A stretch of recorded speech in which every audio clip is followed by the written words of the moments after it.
Next خبر پہ چلتے ہیں. میڈیا رپورٹس کے مطابق پاکستان کے قومی خلائی ادارے سپارکو نے پیشگوئی کی کہ رمضان المبارک کا چاند 18 فروری کی شام انسانی آنکھ سے دیکھے جانے کا امکان ہے، جس کے بعد پاکستان میں پہلا روزہ 19 فروری کو ہونے کی توقع ہے. سپارکو نے واضح کیا کہ چاند نظر آنے اور رمضان المبارک کے آغاز کا حتمی اعلان رؤیت ہلال کمیٹی پاکستان کی جانب سے کیا جائے گا، جس کا فیصلہ ملک بھر سے موصول ہونے والی شہادتوں کی روشنی میں کیا جائے گا.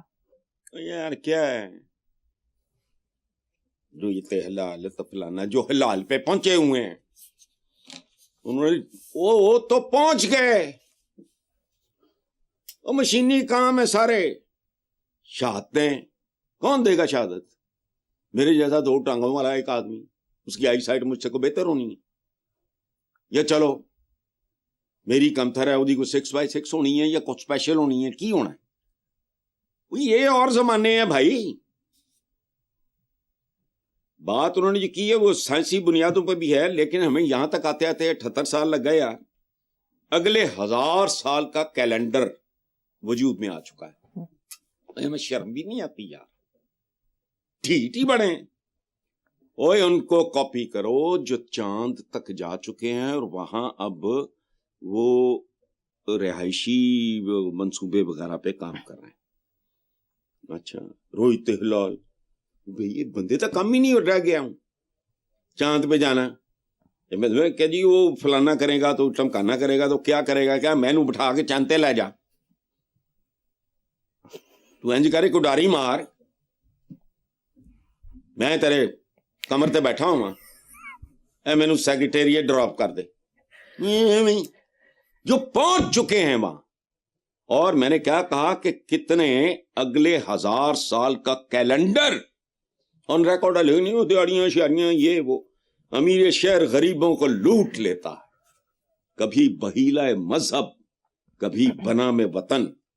2 چیزیں بکی ہیں بنی نہ انسان کی خون آلود تاریخ میں، کبھی بہیلا مذہب کبھی بنا میں وطن. کرنے والے کام ہیں. سائنس اور ٹیکنالوجی سے بڑی کوئی شہادت ہو سکتی ہے؟ اچھا بے شمار چیزیں ہیں. What is D N A? M R I کیوں کراتے ہو؟ ایکس رے کیا ہے؟ وہ سارا کچھ کرنا ہے. بے بیمار ہو جاتے ہو ہاسپٹل چلے جاؤ، ٹیسٹ کرا لو، ٹیسٹ وہ ٹھیک ہے. اے کام اسی وہی بھائی کام کرو اپنے سیدھے سادے طریقے سے. اس کو اتام جام ڈولا ڈنڈی کی ضرورت نہیں ہے، کام کرو. چلو نیکسٹ. اخباری خبر کے مطابق ایرانی خواتین باضابطہ طور پر موٹر سائیکلیں چلانے کا لائسنس حاصل کر سکیں گی. اس سے قبل لائسنسنگ اتھارٹی خواتین کو لائسنس جاری کرنے سے انکار کر دیتے تھے. خدا کی پناہ، میں تو طالبان کو روتا ہوں، عالم اسلام پہ کرتا ہوں، جس کے میرا خیال اب دروازے بند ہو چکے ہیں. گیپ بعض اوقات ان اچیویبل ہو جاتا ہے. 19-20 کا فرق ہو، 15-20 کا ہو، 10-20 کا ہو، 0 اور کئی نوری سال. میں حیران رہ گیا. ہمارے ایرانی بھائیوں کا بھی لیول دیکھو، کن زمانوں میں کس طرح کی خبریں سننے کو مل رہی ہیں. خدا کی پناہ یار، یہ کھاتے کیا ہیں؟ گاڑی چلانے کی بات ہو تو خبر ہے، موٹر سائیکل چلانے تو خبر ہے. اچھا لگتا ہے گوروں نے ہم پہ اور کچھ کیا نہیں کیا، کوئی تعویذ کر دیا. دیکھو بات سنو، موٹر سائیکل کیا ہے، سائیکل کیا ہے، کار کیا ہے، what is all this nonsense? یہ مشینز ہیں نا، تو ٹارچ بھی مشین ہے، گیس کا چولہا بھی مشین ہے، سلائی مشین بھی مشین ہے، واشنگ مشین بھی مشین ہے، پریشر کوکر بھی مشین ہے، آٹا گوندنے والی مشین بھی مشین ہے، زمین سے پانی نکالنے والی مشین بھی او یار، ریفریجریٹر کیا ہے، یا جو سارا اوون. وہ خدا کا خوف کرو، ان کے بھی لائسنس دو. پتہ نہیں، اللہ کی قسم مجھے لگتا ہے. بات سنو، دنیا کہاں پہنچ گئی ہے. میں ایک پروگرام دیکھ رہا تھا، کس کا ڈی این اے، اسٹالن، کلوپیٹرا تک،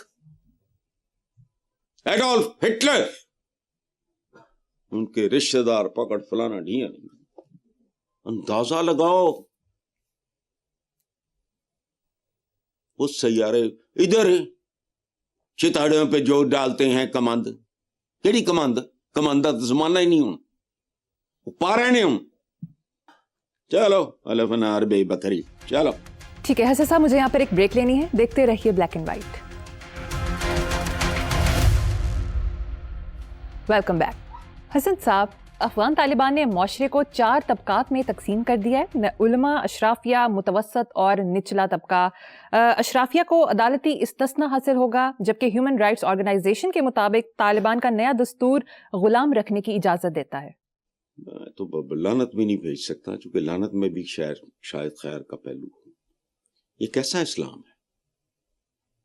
حضور نے تو کوئی شک ہے اس میں طبقاتی نظام کی تو جڑوں سے اکھاڑ پھینکا تھا. عزت احترام کہ حضرت بلال کو سیدنا بلال، وہ قانون نہیں تھا کوئی ان کو کہ جی استثناء کہ مجھے سیدنا آپ نے ضرور. عربی کو اجمی پہ، اجمی کو عربی پہ، کالے کو گورے پہ، گورے کو کالے پہ، کوئی برتری نہیں. یہ تھے. میں ابھی نوحہ پڑھ رہا تھا نا اپنا، عام رن آف دا مل آرڈنری سا ایک گناہگار، نیم گناہگار سا انسان ہوں، لیکن تو کرتبی بھارتی معاشرے میں تو سمجھ میں آتا ہے. وہ ہائیلی طبقاتی معاشرہ، برہمن ہے، کھتری ہے، ویش ہے، شودر ہے. اچھا وہ بات سنو، انہوں نے غلامی کا ادارہ ختم کیا تھا. یہ میں نے سمجھایا اپنے ایک امریکن دوست کو، تو وہ بہت حضور سے محبت کرتا تھا، میں سنا چکا ہوں. تو اس نے کہا لیکن مجھے ایک بات، اور وہ بڑے محبت سے کہا کرتا تھا، prophet Muhammad peace be upon him, یہ امریکن تھا. تو میں نے اسے کہا بات سن، وہ دانائی تمہارے ہمارے پاس ہوتی تو بات سمجھ میں آتی نا. وہ اگر راتوں رات غلامی کو بطور ادارہ ختم کرتے، غلام جاتے کہاں؟ چوریاں، ڈاکے، رازنی، فلانا ٹمکانا، جرائم. انہوں نے کیا کیا؟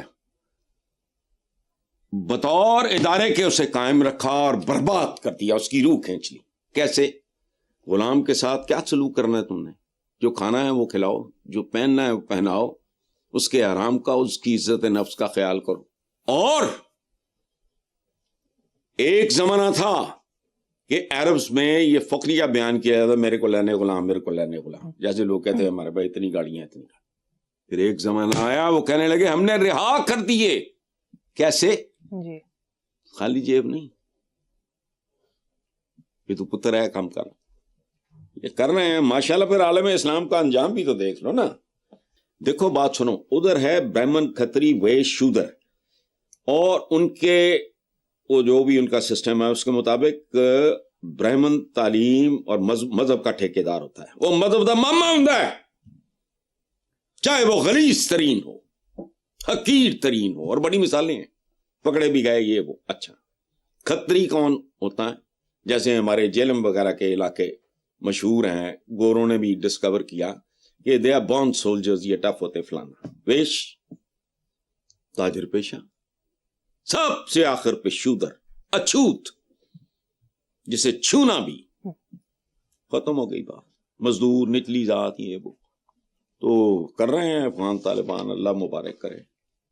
اللہ پاک کوئی اگر کفارہ ادا کسی طرح ہو سکتا ہو وہ کر دے ادا.